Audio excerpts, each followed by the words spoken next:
یو پوښتنه کړې ده چې نبی علیہ السلام ولې یو نه زیات ودونه کړي دي، په دې کې حکمت څه دی؟ جواب دا دی چې اول خدا چې الله تعالی نبی علیہ السلام ته عام اجازت ورکړو، خالصة لک من دون المؤمنین، ستا دپاره دا حکم خالص دی او یوازې دی، څومره ودونه کې کوه، او عام خلکو دپاره حد ټاکل شوی دی. دویمه خبره دا ده چې نبی علیہ السلام دا زیات ودونه د شهوت پوره کولو دپاره صرف نه دي کړي، ځکه که چېرته د نبی علیہ السلام مقصد شهوت پوره کول وی، نبی علیہ السلام به ځوانۍ کې ودونه کړی وی او د پیغلو جنکو سره به یې کړی وی. حالانکه نبی علیہ السلام 15 کلنۍ کې خدیجې رضی الله عنها سره نکاح کوي، په داسې حال کې چې د هغې عمر ترنه زیات دی، تقریبا 15 کاله ترې عمر زیات دی د هغې. او بیا د ځوانۍ په دوران کې نبی علیہ السلام نور ودونه نه کوي، تقریبا 50 کلنۍ ته چې نږدې کېږي یا 50 کلن کېږي، نو په دغه وخت کې خدیجه رضی الله عنها وفات کېږي. د هغې نه وروسته نبی علیہ السلام نور نکاحونه کوي. او بله وجه دا هم ده که چېرته نبی علیہ السلام صرف شهوت پوره کولو دپاره کولی، نبی علیہ السلام به د اندازې نه زیاتې ښځې کړی وی، ځکه هرې زنانه د خواهش و چې نبی علیہ السلام سره نکاح وکړي، د هر صحابي د خواهش و چې د هغه د لور سره نکاح وکړي.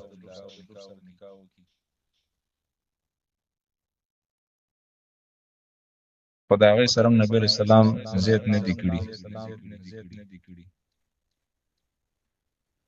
نو دا ودونه ولې زیات کړي؟ په دې کې یو حکمت دا دی چې امت ته تعلیم ورکول، ځکه میرمن د خاوند سره د هر وخت کې هر حالت کې که شپه او که ورځې. نو نبی علیہ السلام غوښتل چې د خپلو بیبیانو په ذریعه سره د امت ته تعلیم ورکړي، دین ور زده کړي. همدا وجه ده چې د هغه د بیبیانو نه ډېر دین را نقل شوی موږ ته. او دویم مقصد په دې کې دا ده چې د قبیلو ترمنځ اتفاق راوستل.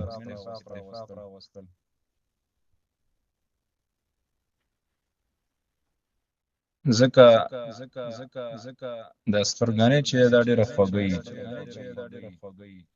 کله چې دا تعلق پیدا شي نو بیا دا قبیله دا خبره مني، اوریم. نبی السلام د دې وجې نه مختلف قبیلو کې ودونه کړي.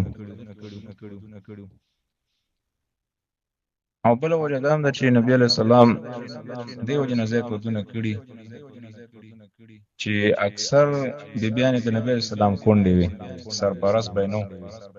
نبی علیہ السلام د هغوی د سرپرستۍ د وجې نه هغوی سره نکاح کوله تر څو د هغوی سرپرستي وکړي.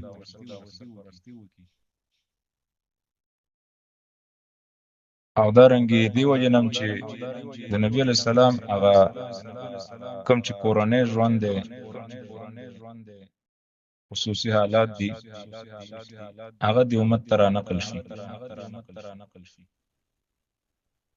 ځکه د نبی علیہ السلام هر وخت کې که شپه او ورځ و، دا ټول د نبی علیہ السلام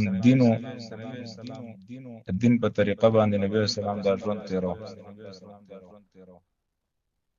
بعضې اوقات داسې وي چې هغې وخت کې به ورسره نور څوک نه و، همدغه مېرمن به ورسره وي. نو دې وجې نبي اسلام ډېر ودونه کړي.